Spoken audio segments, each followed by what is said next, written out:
Whew. Well, hello everyone. I'm Sarah. I'm the Real Simple Mama. We're out here in Jurassic Park. I wanted to talk real quickly. I'm going to do a 5-minute chicken tip video talking about just something to consider when it's hot and you're going to give something frozen to your flock.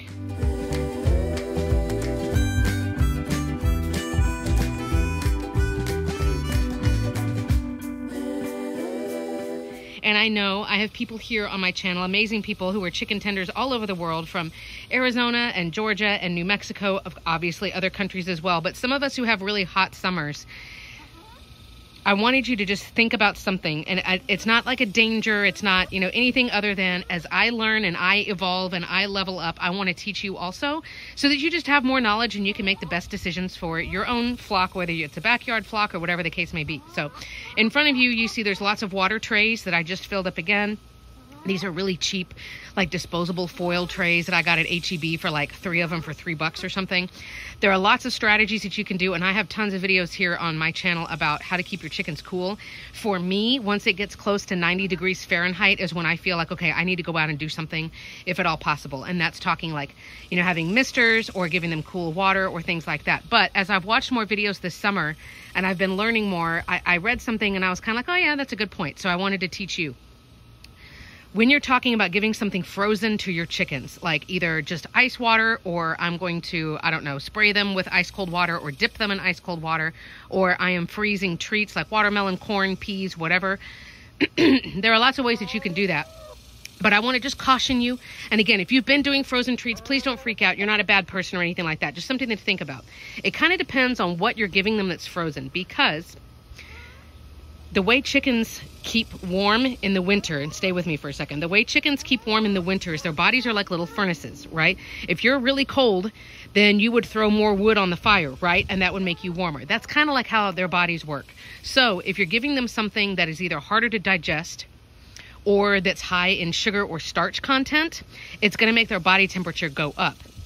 Okay, well, that's good to know. So things like scratch, for example, or corn or peas, or things like, veggies like that are high in sugar. Those are good things to give them in the winter because it'll help like raise their body temperature, right? Their little bodies are like little furnaces. They're working hard to digest. Okay, the flip side is in the summer, when you're trying to keep them cool, even though something is frozen, it's in ice, right, Sarah? So that should mean my chickens would cool down. Well, the problem is if you're giving them frozen corn or frozen peas or something that has that high sugar index, and if you are a diabetic or you've known a diabetic or you watch your sugars and you know what I'm talking about, something that's got that high sugar content or that index, it's actually going to be raising their temperature while you're trying to cool them. Does that make sense? So if you're giving them frozen things, don't be freezing things that have a really high sugar content. Now, I'm talking more about like corn and peas more than fruit.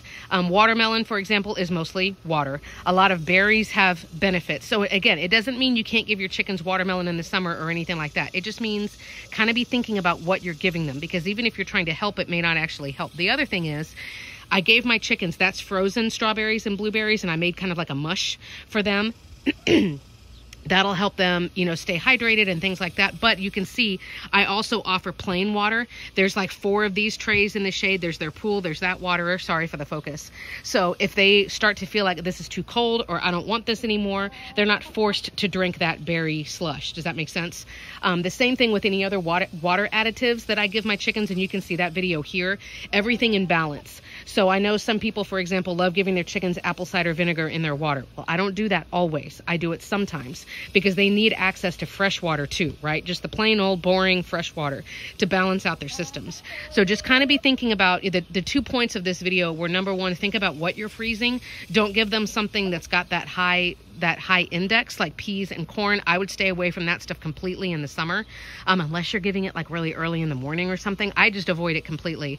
And the other thing is, don't be trying to shock their systems by, oh, it's going to help if I dip their feet in ice water, because that can actually be dangerous too.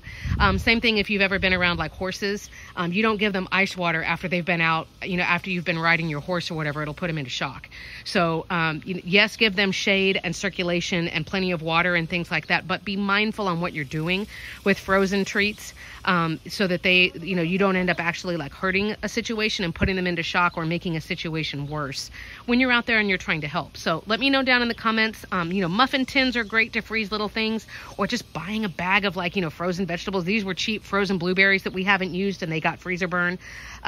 So just let me know down in the comments what you're doing to help keep your chickens cool. I know a lot of us, you know, it really is I think the biggest struggle of being a chicken tender is when you've got hot summers. It's a struggle every day. You can see Gracie, my old barred rock, there right in front of you. She doesn't look super happy. So I'm trying to make sure that she doesn't get too hot. So let me know down in the comments if you've got questions, suggestions of what you do, what works for your flock, and stay cool, everybody.